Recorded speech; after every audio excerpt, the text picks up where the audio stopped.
Nos próximos capítulos da novela O Rei do Gado, Leia será uma testemunha-chave em um grande julgamento contra o seu próprio filho Marcos Mezenga. O rapaz e o marinheiro Geraldino foram acusados de ter matado Ralph, o vigarista que era amante de sua mãe. O tribunal está cheio e o promotor tem na ponta da língua todos os argumentos necessários. Leia entra para depor. Marcos fica assustado ao ver sua própria mãe ali. O juiz comenta: a testemunha está à disposição da defesa. O advogado de defesa é direto. Apesar da senhora Leia Mezenga ter sido arrolada como testemunha da defesa nesse processo e por considerar suficiente as suas declarações nas fases anteriores para a instauração do mesmo, eu rogaria a Vossa Excelência que a dispensasse. A promotoria logo se levanta e diz: a promotoria não dispensa a testemunha, meritíssimo, por achar de suma importância o seu depoimento perante esse tribunal. O juiz comenta: a testemunha está à disposição da promotoria,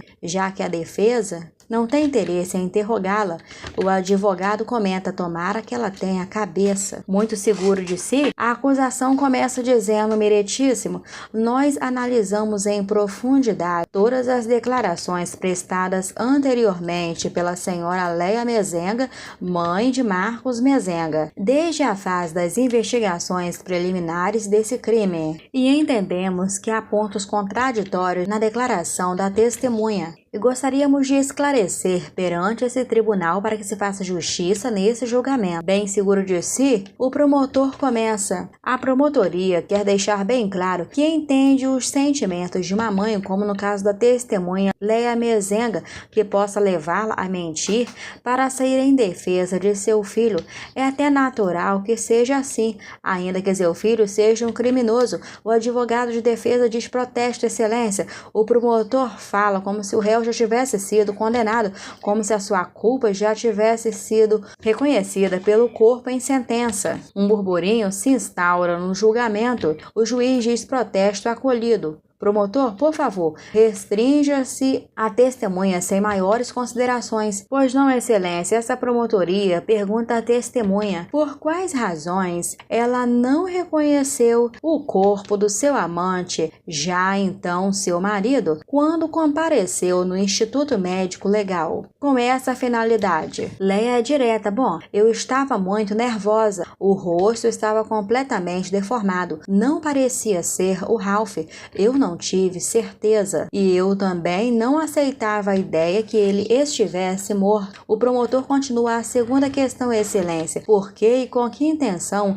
a testemunha inventou a história de que o amante, já então marido dela, embora saibamos que ele já era casado e portanto bígamo, havia telefonado para ela no exterior, apesar de já ter sido enterrado como indigente. Direto, Leia comenta: alguém me telefonou e a voz parecia ser do Ralph. O meritíssimo, essa promotoria gostaria de saber da testemunha por que razão ou por quais razões ela também declarou não reconhecer a correntinha e a medalha que lhe foram apresentadas pelo delegado Josimar em sua delegacia, quando ele ainda investigava este crime, porque consta nos autos que aquela correntinha foi tirada do pescoço da vítima por uma pessoa que teria presenciado de longe a surra que a vítima levou na praia. Leia comenta: porque ele tirava aquela correntinha quando se deitava comigo. Eu jamais poderia imaginar que seria por respeito à esposa dele. Eu não sabia que ele era casado. Ué, mas a senhora acabou de reconhecê-la. Mas isso quando ele foi dado como morto. E depois, correntinhas e medalhinhas como aquela existem muitas por aí, né? O tribunal fica movimentado e o promotor continua: quando e em que momento a testemunha reconheceu que se o amante, seu marido, estava morto de fato? O juiz comenta: a testemunha pode responder. Leia olha para Marcos, pensando em como não prejudicar o próprio filho. É aí que Leia diz: eu não tenho certeza disso. Os advogados de acusação vibram com a resposta de Leia, já que essa resposta pode salvar a vida de Marcos. A verdadeira esposa de Ralph, Marita, por outro lado, não gosta da resposta de Leia, e a promotoria ainda ousa fazer mais uma pergunta e questiona a Leia: quando a senhora foi apanhada em flagrante adultério com a vítima, vítima, armado pelo detetive Clovis, como ele mesmo declarou nesse tribunal. Qual foi a reação do seu marido? Leia comenta: menor do que eu esperava. O meu marido já não me amava mais, ou então eu teria morrido de medo. E a promotoria continua: a testemunha ainda amava o seu marido, Bruno? Leia comenta: amava sim. Eu nunca deixei de amar o meu marido. E o réu Marcos Mezenga sabia desse amor? Entendendo as intenções do promotor, Marcos se exalta e grita: eu sabia. O juiz comenta: o réu não pode se manifestar. Ralph grita: mas eu quero falar. O juiz insiste: o réu não pode se manifestar. Os advogados de defesa comentam com Bruno: era disso que eu tinha medo.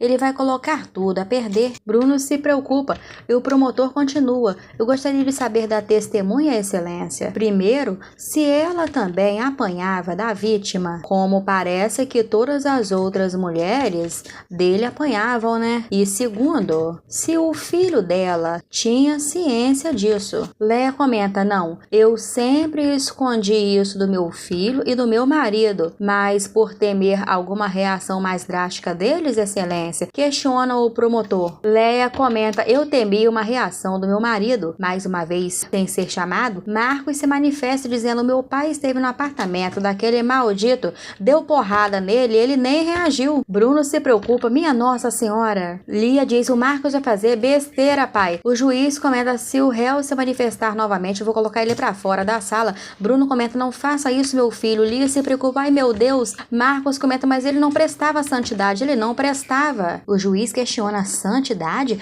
Marcos continua: ele não prestava, ele batia na minha mãe. Excelência, meritíssimo, seja lá você, o que for, ele batia na minha mãe. Eu já confessei que eu matei ele, eu confessei. Eu que matei ele. O meritíssimo, acaba logo com essa merda, o que mais que vocês querem? A novela mostra cenas de Ralph sendo enterrado na areia por Marcos e por Geraldino. Os advogados de defesa comentam: senhor juiz, por favor, suspenda os trabalhos. Atendendo ao pedido, o juiz comenta: este tribunal entra em recesso até amanhã às 10 horas. Lia comenta: eu sabia que ele não ia aguentar, pai, eu sabia. Bruno diz: ele acabou de colocar a corda no próprio pescoço, minha filha. Já em uma sala a sós, Bruno comenta ao advogado: doutor, o que pode acontecer? Bom, foi lamentável esse descontrole do seu filho, senhor Mezenga. Vai ser difícil reverter isso amanhã. Lia questiona o doutor Valfredo: ele pode ser condenado por isso, não pode? Bom, eu não sei, Lia.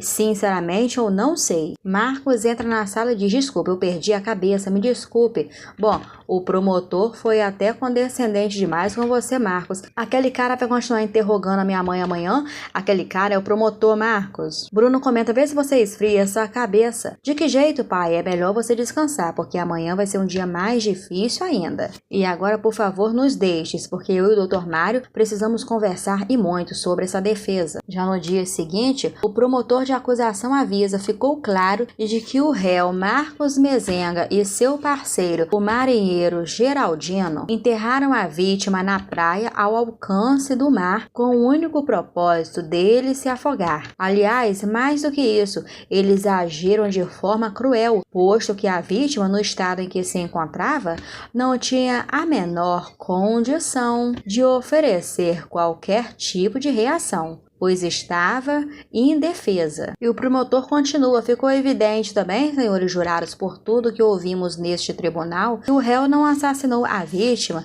apenas porque ela batia em sua mãe, mas também pelo desejo, talvez inconsciente, de lavar a honra do pai. Marcos olha para o promotor e Bruno abaixa a cabeça, sentindo que a situação estava se complicando ainda mais. Já a equipe de advogados de defesa contratada por Bruno Mezenga entra e diz: meritíssimos senhor jurados e ilustres promotores da justiça, em favor do direito à vida que nós adquirimos desde que nascemos, eu me rendo aos argumentos do promotor de acusação e, tal como vossa excelência pediu ao conselho de sentença, eu peço agora: condenem os réus. Um burburinho se forma no local e o advogado continua: e agora, na qualidade qualidade de seu parceiro de acusação, promotor, eu abdico da minha posição de defensor dos réus e dessa forma, se me for permitido, eu gostaria de colocar algumas questões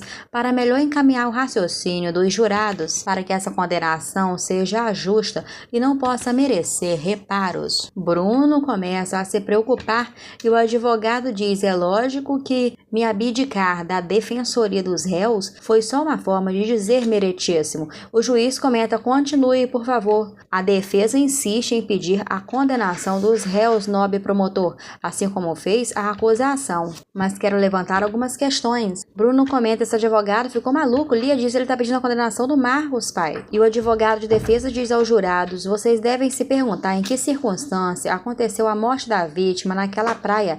A defesa acredita que, segundo testemunhos da dona Suzane, esposa do empresário Orestes, ele havia contratado 2 sujeitos para surrá-los. Ela não viu o amante se levantar durante todo o tempo em que o iate do marido se afastava daquele local, o que teria sido tempo suficiente para que ele tivesse morrido afogado. Mas e se a vítima ainda estivesse viva? O que teria levado os réus ao arrastarem dali onde estava praticamente submerso para um local mais distante das ondas? Isso deve ser considerado vontade de matar ou de salvar o infeliz? Outra pergunta que os senhores se devem fazer: será que os réus não teriam o enterrado morto naquelas areias? Ainda outra pergunta, senhores jurados: com que cara os senhores ficariam e que todos nós ficaríamos se de repente e condenados os réus, a vítima entrasse por aquela porta, um burburinho se forma no local e a defesa continua dizendo: bom,